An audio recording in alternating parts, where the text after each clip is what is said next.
era una piedra cualquiera y me escogió. Y en su collar de 1000 perlas me llevó. Y la historia vieja de aquel pastor en la noche que le faltaba una oveja y me buscó.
Hello, hello. Ese bro. Saludos, saludos. Querido Santi, Dios te bendiga. Bienvenido a este live en esta bonita noche. ¿Cómo andamos por allá? A ver quiénes se mete. Dale tap tap ahí, mi querido Santi, para que este live llegue a más personas. Para que en esta noche tengamos la oportunidad de llegar a más personitas y podamos saludarlos en esta bonita noche. Ya saben, reciban un cordial saludo de su hermano Luis Tinoco. Aquí andamos, aquí andamos. Un ratito cotorreando, un ratito aquí. Dice, no te acuerdas de mí. Oh, rayos. Yo creí que era Santi. Santi. ¿Cuál Santi? Es que conozco varios Santis, mínimamente conozco tres. Mínimamente tres, pero.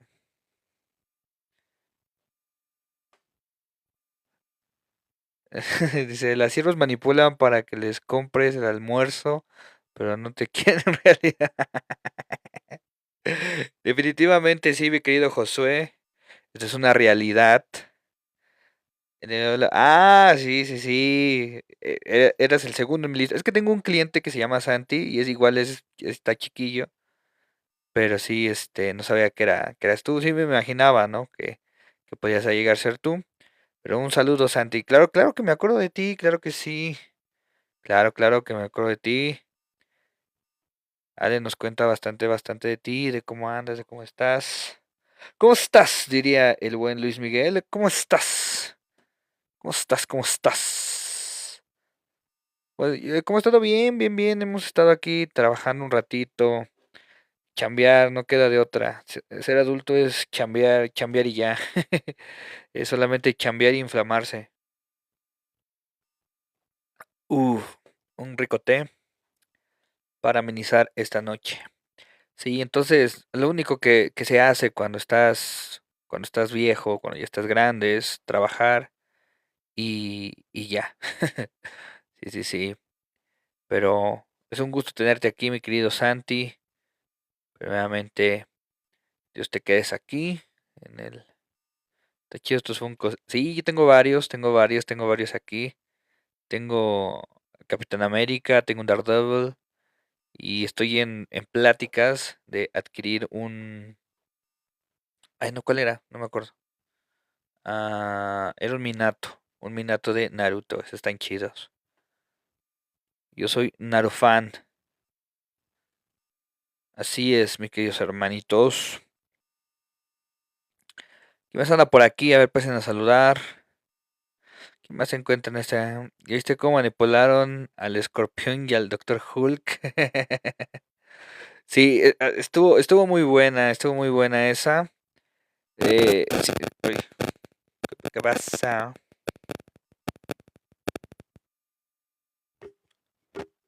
¿Quién sabe?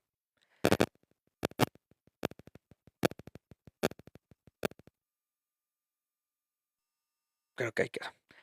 sí, lo vi, o sea, estuvo buena, me gustó bastante la película. Siento que le faltó un poco de acción, a mi consideración, un poquitito más de acción hubiera estado bien, pero sí me gustó. La cuestión es que no sé en qué etapa entran los X-Men, ¿no? O sea, ya existían, no, todavía no, porque si se supone que desde ahorita sale Jean Grey. Jean Grey es eh, vamos a poner una joven, ¿no? Una joven adulta. Pero el doctor Xavier es más viejo, ¿no? Ya es un adulto, entonces él ya debió haber existido, es más o menos de la edad ¿de quién?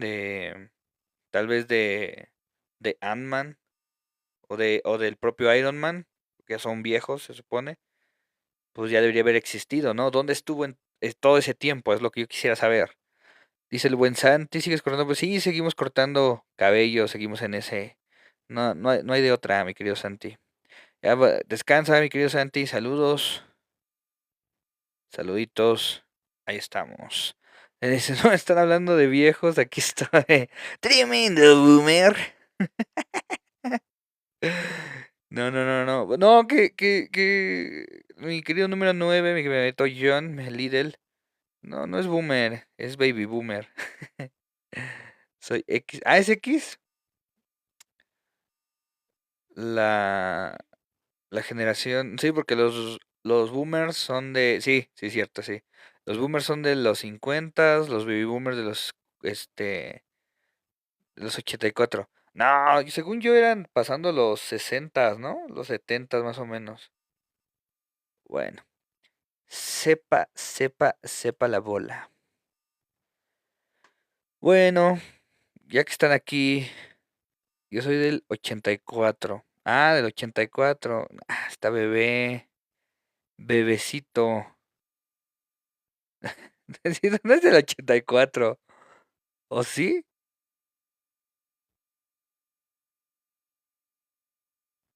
Por, a ver, tiene 40, ¿no? Sí, nací. ¿Tiene que 40 o 41? Ah, yo sé que 42. Ah, su mecha. En la plena juventud. En la plena juventud. Es bueno, es bueno.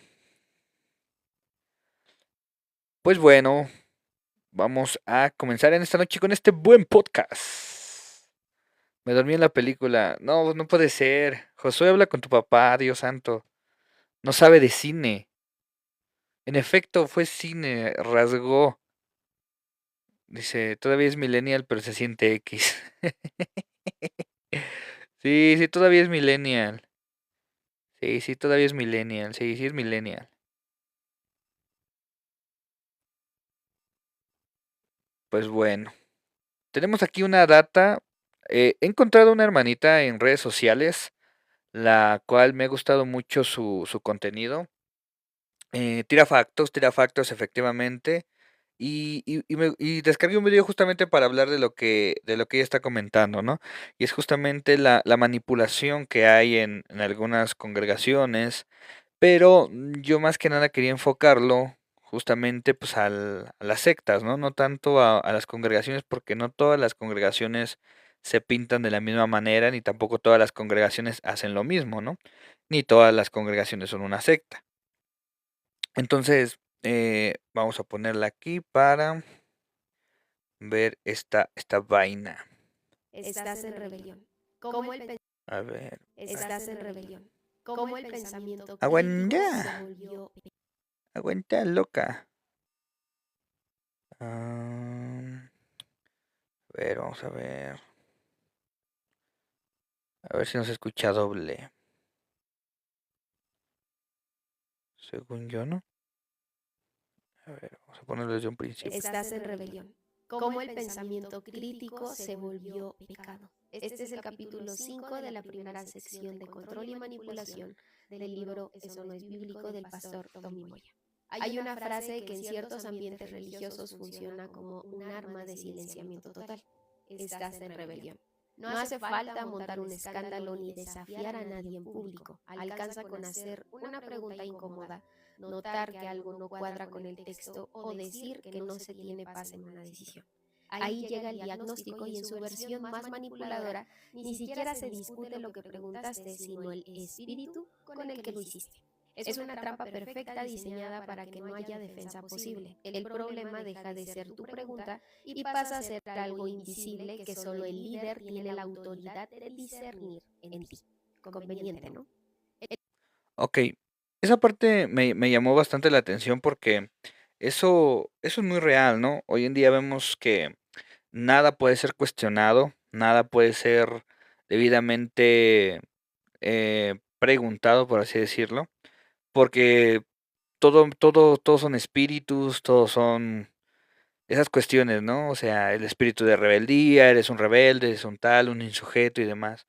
Como si la persona que está a la cabeza o está a cargo de la congregación es, se podría decir, la persona que dispone, ¿no? Sobre el libre pensamiento. Y justamente esto me llama la atención, ¿no? Porque ella justamente lo dice, ¿no? El pensamiento crítico. Yo creo que algo que no debemos tanto, ya seamos jóvenes adultos o cualquier tipo de persona, no debemos dejar a un lado el pensamiento crítico que nosotros debemos tener. Pero aquí debemos tener algo muy en cuenta, ¿no? Una cosa es el pensamiento crítico, o sea, el hecho de decir no me trago todo lo que me dicen, no trago todo lo que me comentan, no trago todo lo que yo escucho, pero otra cosa es ya estar bajo un hate constante, ¿no? Y yo creo que es un punto muy medular en el cual a veces no estamos aptos para poder estar adecuadamente, ¿no? Porque o una de dos, o simplemente rechazamos todo lo que se nos dice o lo sobrepensamos, ¿no?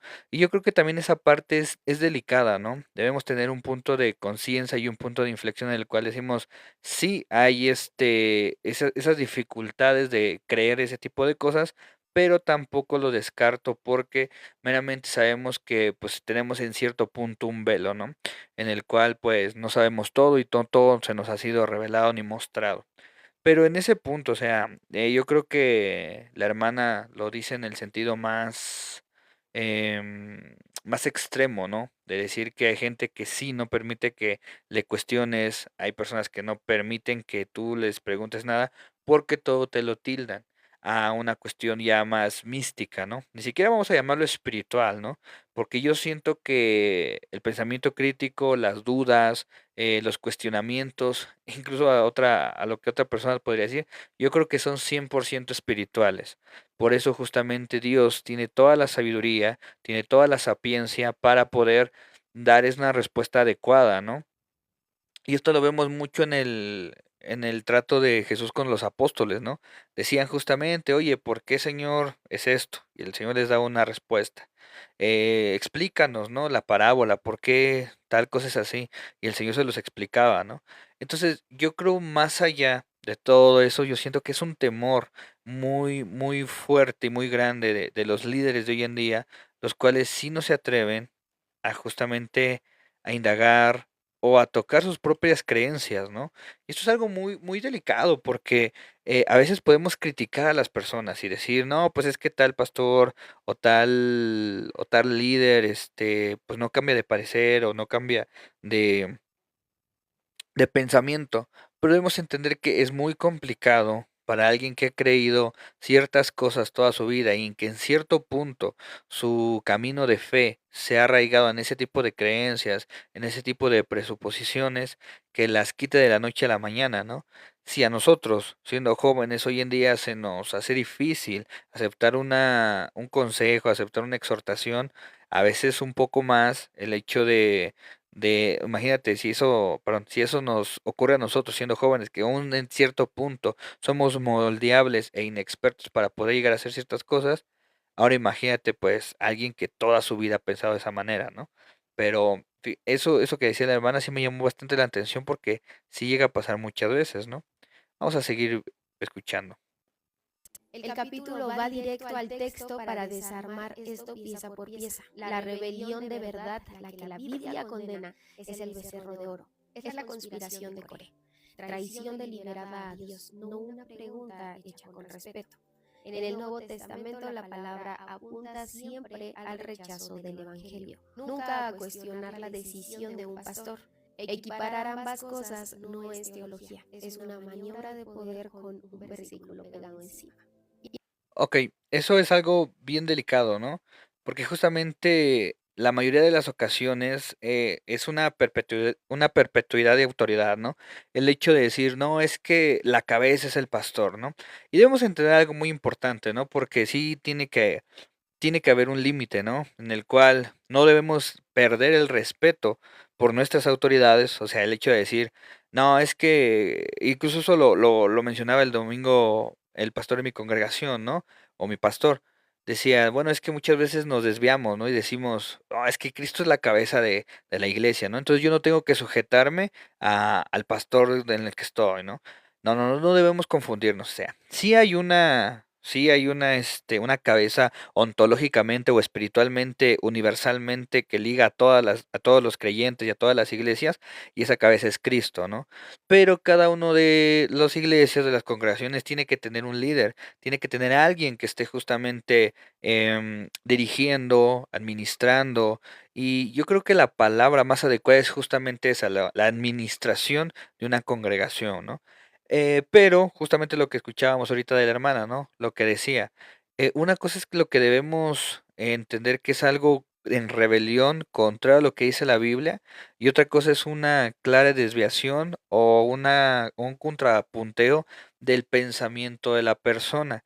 Y yo creo que esto es algo muy difícil de discernir a menos que tengas justamente el conocimiento adecuado. ¿Por qué? En la palabra de Dios hay algo que dice que el pueblo perece, ¿no? Y eso es justamente por falta de conocimiento, ya sea bíblico, ya sea histórico, o ya sea cuestión de mandamientos espirituales. Pero el pueblo perece por falta de eso. No hay otro versículo en el cual diga, no es que por sentir, no es que por este tipo de cosas están pereciendo, sino el perecer es justamente por la falta de conocimiento. Porque justamente cuando nosotros tenemos una falta de conocimiento, ya sea estructuralmente bíblico, teológico o incluso secular, es una persona que se vuelve muy moldeable, muy manejable, muy chantajeable, entonces va conforme a lo que le digan. Ahora es verde, ahora es amarillo, ahora es aquí, ahora es allá, y la gente te lo va creyendo. Entonces, por eso yo creo que hoy en día ha habido mucha manipulación en ciertas congregaciones, las cuales sí ha sido una manipulación dañina, porque justamente a veces son palabras de hombres. Y eso es lo que, y a este punto yo iba, ¿no? Las leyes de los hombres justamente es algo bien complicado y bien difícil de llevar. ¿Por qué? Porque el mandamiento de los hombres no te da suficiente fuerza ni suficiente fortaleza contra los apetitos de la carne. Son buenos, en cierto punto, pues sí, se deben llevar por respeto, yo siento que a veces es correcto, pero espiritualmente no te da una resistencia. Hoy en día está muy de moda, pero por la cultura extremista que vivimos, el hecho de decir no tomes, no comes, no palpes, no vistas, no veas, no hagas tantas cosas, ¿no? Pero solamente estás amarrando, ahora sí que yo lo pongo en esta analogía, ¿no? Nada más estás amarrando al perro bravo en una esquina y no lo estás educando, ¿no? No lo estás haciendo que en lugar de todo el tiempo ladrar y querer morder, que se eduque a no querer hacerlo. Entonces yo siento que en esa parte hemos fallado, ¿no? Pero justamente caemos en el mandamiento de hombres, en lo que dice una persona. No es que, si tú pruebas una gota de esto, ya te volviste alcohólico. O ya mejor vete a emborrachar, o ya mejor vete a perder al mundo, ¿no? Dice José el perro bravo. El perro bravo, sí, sí, sí. Saludos al perro bravo. Entonces, es una cosa bien rara, ¿no? Pero justamente hay cosas de ellos que tienen que cambiar, que tienen que mejorar, los cuales en cierto punto, o seamos sinceros, no lo van a hacer. Entonces se cumple lo que dice la palabra, ¿no? Lo que le decía Jesús a los fariseos. Ustedes ponen cargas sobre las personas, pero ustedes no están dispuestos a llevar ese tipo de cargas, ¿no? Un ejemplo, un pastor puede decir, no, es que usted debe dejar todo, y debe dejar esto y debe dejar aquello. Sí, pastor, pero usted debe educarse, debe aprender más cosas. Ah, no, yo me guío de lo que me dice Dios. Pero usted nos está demandando ciertas cosas, entonces nosotros pedimos también una demanda. Ah, no, no, no, no, solamente de allá para acá y no de aquí para allá. Entonces son cuestiones bien, bien, bien, bien raras, ¿no? Y bien extrañas. Pero justamente lo que nosotros debemos hacer es justamente no contrapuntear el evangelio. ¿Qué es el Evangelio? Son las buenas nuevas de salvación. Vienen plasmados justamente los cuatro evangelios y posteriormente desarrollados eclesiológicamente con el apóstol Pablo. Ahí nos da el desarrollo de todo lo que un cristiano debe hacer, de lo que todo un cristiano debe seguir. Pero justamente la manipulación es algo que aparta del camino de Cristo. Y eso sí es algo que yo quiero que se lleven bien grabados, bien grabado en esta noche. La manipulación no te hace crecer espiritualmente. Porque regularmente las personas o los sitios donde se manipula a la gente son en los cultos coercitivos o en las sectas. Y aquí fíjense, viene una frase que hace un tiempo me calaba a mí, ¿no? Porque me decía un hermano, si era hermano de la iglesia, me decía, es que básicamente todos somos sectas, ¿no? O sea, todos somos sectas porque todos, pues cada quien tiene sus propias leyes. Y yo decía, no, no, no, pero ¿cómo? No, no, no podemos ser sectas, ¿no? Porque tenemos ese tabú también, ¿no? De que secta malo, ¿no? Un ejemplo, secta lo del Ku Klux Klan, secta los Illuminati, ¿no? O X cosa, ¿no? Por poner un ejemplo. Pero ya analizando las cosas hoy en día, sí, sí, en cierto punto la mayoría somos sectas, ¿no? Porque somos un sector a veces incluso apartado. ¿Cómo derribamos ese sectarismo? ¿Cómo derribamos todo ese tipo de cuestiones? Abriéndonos justamente a la historia, abriéndonos justamente a la iglesia histórica. Es un camino bien, bien, bien, bien extremo y bien largo y bien robusto en el cual nosotros a veces no conocemos de dónde venimos. Mucha gente dice, ah, es que nosotros no somos tal denominación, no somos esto. Sí, pero todo es una cadenita en el cual lleva a ciertas cuestiones históricas, lleva a ciertos sucesos, lleva a ciertas personas, las cuales hoy en día yo siento que pues ya no se han adherido a nuestra vida espiritual. Las confesiones, los credos, los concilios, todo eso se ha ido apartando.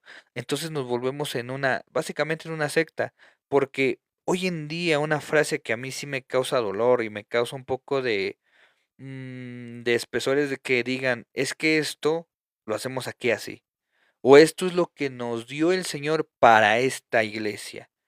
Y yo siento que eso justamente es lo que a veces nos convierte un poco en sectas, porque no, Dios no da un plan personal para cada congregación, o Dios no pone un cristianismo a la carta para cada persona o para cada líder. Hay un cristianismo en general, hay un cristianismo que se sigue desde hace 2000 años, la cual hoy en día verdaderamente no lo sabemos, ¿no? Hace poquito, este sábado, me tocó dar un tema con mis hermanos de mis colaboradores de, de multimedia, y yo les mencionaba algo, ¿no? Yo les decía, es que hoy en día ya no sé cuáles son los sacramentos, ¿no? Que debemos tomar, cuáles son los sacramentos que debemos tener. Y una hermana me dice, ay, es que eso me suena muy católico, ¿no? Pero pues sí, o sea, nosotros somos católicos, o sea, pero justamente yo creo que hoy en día el cristianismo evangélico ya no se ha vuelto a la catolicidad, o sea, ya no es con un enfoque católico, o sea, un enfoque universal, sino justamente es un sector, o sea, es una secta, y nos hemos vuelto sectas. ¿Por qué? Porque rechazamos todo lo que esté fuera de nuestras cuatro paredes, de lo que dice el líder en turno, de lo que dicen nuestros pastores, de lo que dicen los profetas, de lo que dicen los superapóstoles de hoy en día, ¿no? Entonces, nos hemos desviado justamente de la ortodoxia, nos hemos desviado de la ortopratía, de la ortopraxis, y tenemos un cristianismo a la carta y una carta limitada, ¿no? Porque es a veces solamente lo que nosotros queremos hacer y lo que nosotros queremos profesar. ¿Está mal? No. ¿Está mal estar en una iglesia de esas? No, claro que no, porque debemos buscar justamente la aportación de lo que nosotros podemos dar y también guiar a ciertas personas. Pero no podemos tapar el sol con un dedo y decir, no, pues todo está bien ahorita, ¿no? Porque pues a veces hacemos casos omisos de las cosas que están pasando y, lo dice el propio Señor Jesús, ¿no? Este, médico, cúrate a ti mismo, ¿no? Entonces, yo creo que antes de querer sanar a otras personas, de querer sanar otras religiones, de querer sanar otras iglesias o otros pueblos, debemos empezar justamente por casa, ¿no? Debemos empezar justamente por el cristianismo que nosotros profesamos. Vamos a seguir viendo a ver a qué dice. No es teología, es una maniobra de poder con un versículo pegado encima. Y aquí están dos ejemplos que le rompen el argumento a cualquier líder que use esa frase como una mordaza. Primero los bereanos de Hechos 17, que escuchaban a Pablo, al que vio a Jesús resucitado camino a Damasco. Y aún así revisaban todos los días si lo que decía coincidía con la escritura. Lucas no los llama desconfiados ni conflictivos, los llama más nobles. Si fiscalizar a Pablo no era rebeldía, fiscalizar a tu pastor local tampoco lo es. No hay forma de sostener esa lógica solo cuando conviene. Uf, fíjense, no, una cosa es fiscalizar y otra cosa es ser juez, ¿no? Yo creo que esa parte, se puede entender. Hay algo bien importante, ¿no? A veces, en lugar de llevar una cierta supervisión o llevar una cierta revisión, queremos, que solamente juzgar, ¿no? Y eso personalmente me ha pasado muchas veces, pero son a veces problemas del corazón, eso sí se los puedo decir, y también un poco del pensamiento, ¿no? Que al última sigue siendo lo mismo, ¿no? Que debemos a veces solucionar, porque a veces son ciertas heridas que tenemos, y a veces dice el dicho, ya no buscamos quién no la hizo, sino quién no la pague, ¿no? Entonces, hay ciertas cosas que nosotros podemos conceder, eso definitivamente, ¿no? Un ejemplo muy básico, ¿no? No, pues, no, los cristianos no deben ver fútbol. No, pues yo pienso que no tiene nada de malo. No, no, no, es que abres la idolatría, bueno, lo que sea, ¿no? Es un ejemplo. Entonces, son cosas que tú puedes conceder, bueno, sí está bien, no vamos a ver fútbol, o no nos vamos a fanatizar en ese sentido, ¿no? Entonces ya concedes ese punto a la persona, ¿no? Porque son cosas de tercer, cuarto orden, o sea, que no afectan una doctrina adecuada, no afectan doctrina de salvación, no afectan la vida espiritual de cualquier persona, ¿no? Son opcionales, por así decirlo, pero hay cosas que no podemos conceder. Entonces, justamente lo que decía la hermana, ¿no? Ese tipo de enjuiciamientos solo lo va a hacer un pueblo que está al pendiente de la escritura. Y eso sí es algo bien complicado, ¿no? Porque por eso hoy en día nos comemos todo lo que nos ponen a la mesa, ¿no? Porque no sabemos de dónde viene, porque no sabemos de qué cosas va, ¿no? Hoy en día puede haber una persona, como decía el domingo mi pastor, ungiendo con harina y podemos decir, no, es que sí podría ser porque el espíritu se mueve de tal forma. Cuando nosotros, si estuviéramos correctamente la ortodoxia de la palabra, nos daríamos cuenta que Dios sí se mueve a través de situaciones, a través de moveres, pero ciertamente con límites y órdenes, porque ese es el estilo de Dios. El estilo de Dios no es un estilo arrebatado, no es un estilo desordenado. Dios es un Dios de tranquilidad, es un Dios de paz y es un Dios de orden, es un Dios adecuado. Entonces, podemos entender que tampoco las cosas no pueden ser muy rígidas, así como queramos, ¿no? Y que nosotros digamos, ay, no debe ser así, y debes poner primero alzar la mano y luego alzar la otra. O sea, en ese sentido no. Pero tampoco podemos entender que es un descontrol así rapante, ¿no? Un segundito.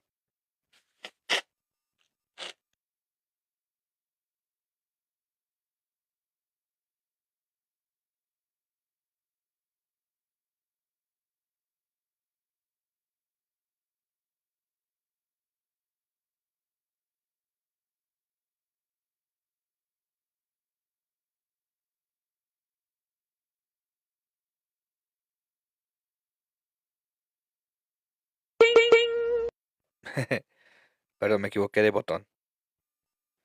Uy, uy, uy. Ya, he vuelto. Es que de repente ya en las nochecitas me empieza a dar alergia y Dios santo, sí lo voy sintiendo, ¿no? Así como se va manifestando la alergia así, poco a poco en la nariz, poco a poco el picazón. Ay, pero bueno, ya. Pasó ese trago amargo, ¿no? Ahorita me tomo mi pastilla y como nuevo, ¿no? Pero, seguíamos con ese punto, ¿no? ¿Cómo vamos nosotros a conocer o poder gerenciar las cosas adecuadamente? Pues justamente conociendo la escritura, justamente conociendo la palabra de Dios. Y haremos justamente lo que dice la palabra, un justo juicio. Muchas veces se los comento, se los digo, ¿no? Muchas veces cualquier cosita que dicen nuestros pastores, no, no, no, no, no, eso ya está en error y la exégesis y no, no, no, o sea, también nosotros debemos entender, no todos tienen las mismas capacidades de comprensión, de discernimiento o incluso de preparación, ¿no? Porque también el estar educados y el poder tener conocimiento adquiere ciertas cosas y se necesitan ciertas cosas. En primera, el material, segunda, el tiempo, tercera, la disposición. Y no es que una sea más que la otra, las tres dependen de sí mismas. Entonces tú tienes que tener esas ganas de aprender, pero también tienes que dedicarle cierto tiempo al día para poder estudiar, pero tienes que tener el manual o tienes que tener un libro donde basarte, ¿no? Para poder llegar a leerlo, para poder llegar a estudiarlo, para llegar a comprenderlo, ¿no? Y sobre todo, pues todo ese tipo de cosas cuesta dinero. Todo ese tipo de cosas, pues cuesta cierto poder adquisitivo, ¿no? Entonces, es complicado, ¿no? Porque a veces yo hace poco, hice una compra de 4 libros. Dos eran como de uso personal para mí, que era em, compré uno que se llama Animales Enfermos, habla sobre la masculinidad de hoy en día, la masculinidad contemporánea. La segunda es de, mm, ¿cómo se llama esta cosa? Es del credo, ese también, ese siempre, el credo niceno siempre lo había querido estudiar. Y el tercero y el cuarto eran los que yo dije, pero a mí para qué, ¿no? El tercero era sobre apologética, que es católico pero no romano, se llama el libro. Ha sido muy popular hoy en día porque hace una perspectiva sobre la Reforma española, que es muy poco conocida, ¿no? Pero que fue bastante importante en su momento. Y el cuarto libro fue sobre hermenéutica, ¿no? Una guía sobre hermenéutica.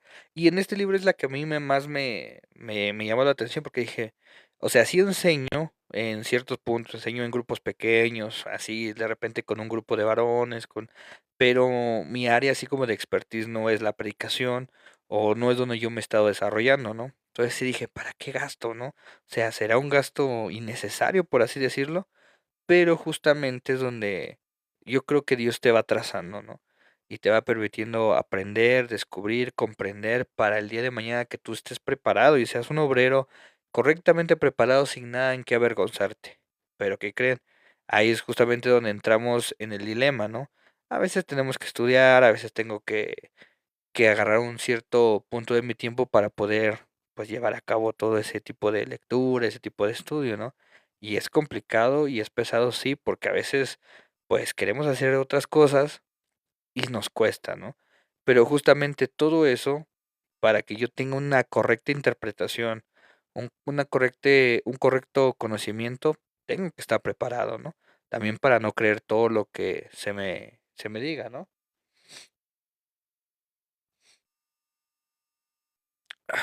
Ok. Entonces vamos a seguir con el video ya para ir No hay terminando. forma de sostener esa lógica solo cuando conviene. El segundo ejemplo es directamente incómodo para cualquier estructura de poder eclesial. Pablo le planta cara a Pedro en Gálatas 2, y no en privado ni contacto, sino delante de todos, porque la conducta de Pedro estaba traicionando el Evangelio. Pedro no era cualquiera, era de los tres más cercanos a Jesús, fue el que recibió las llaves del reino, a que el mismo Cristo llamó roca. Si la regla fuera no se cuestiona la autoridad, esa confrontación habría sido imperdonable. El texto no lo trata como un desliz de Pablo que hubo que disculpar después, lo presenta como lo correcto.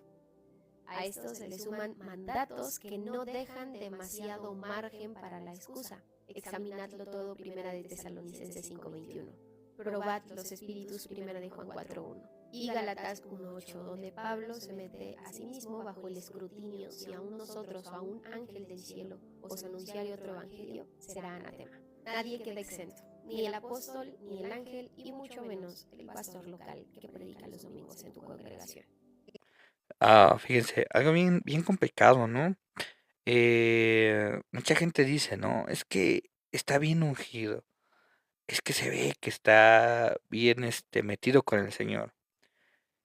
¿Cómo es que un apóstol que caminó con el Señor, que esa era la jactancia, ¿no? Porque incluso Pablo en un punto, no me acuerdo si de Gálatas o no me acuerdo en qué carta, básicamente les dice, ¿no? Que son los superapóstoles, ¿no? O sea, yo siendo apóstol, pero están allá los superapóstoles, les dice eso, ¿no? Les dice, o sea, es que caminaron con el Señor y esa era la jactancia de los 12, ¿no?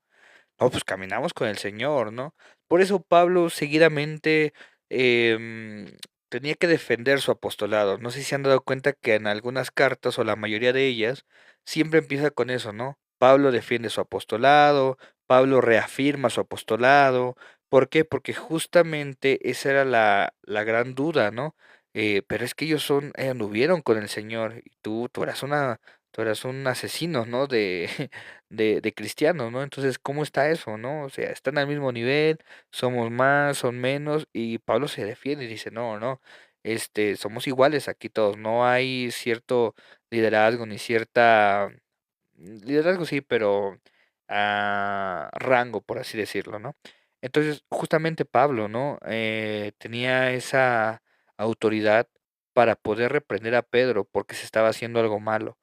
Y yo creo que a veces la reprensión es adecuada, ¿no? También dice el dicho, ¿no? Todo depende cómo lo digas, todo depende cómo lo hagas, todo depende cómo lo transmitas, pero a veces es necesario que te acerques a la persona, que le digas, que le comentes y le digas, ¿sabes qué? O ¿sabe qué? Yo considero que en este punto, pues sí la regó, ¿no? O sea, pero que tú también tengas los argumentos bien correctos, porque si contrapunteas con un argumento personal o solamente porque tú crees que eso es correcto, crees que tienes ese celo, a veces no va a llegar a un punto, ¿no? El punto medular de todo esto es que tú vas a llegar a la corrección cuando realmente ves la luz del Evangelio, cuando realmente ves la luz del Espíritu guiándote a través de las páginas, porque esa era la manera de trabajar el Señor, ¿no? Los fariseos, los escribas le decían algo, ¿no? No es que tal cosa es así, no es que tal cosa es acá. Pero el Señor Jesús se los explicaba de una manera adecuadamente, de una manera correcta, pero sobre todo de una manera alumbrada por el Espíritu Santo.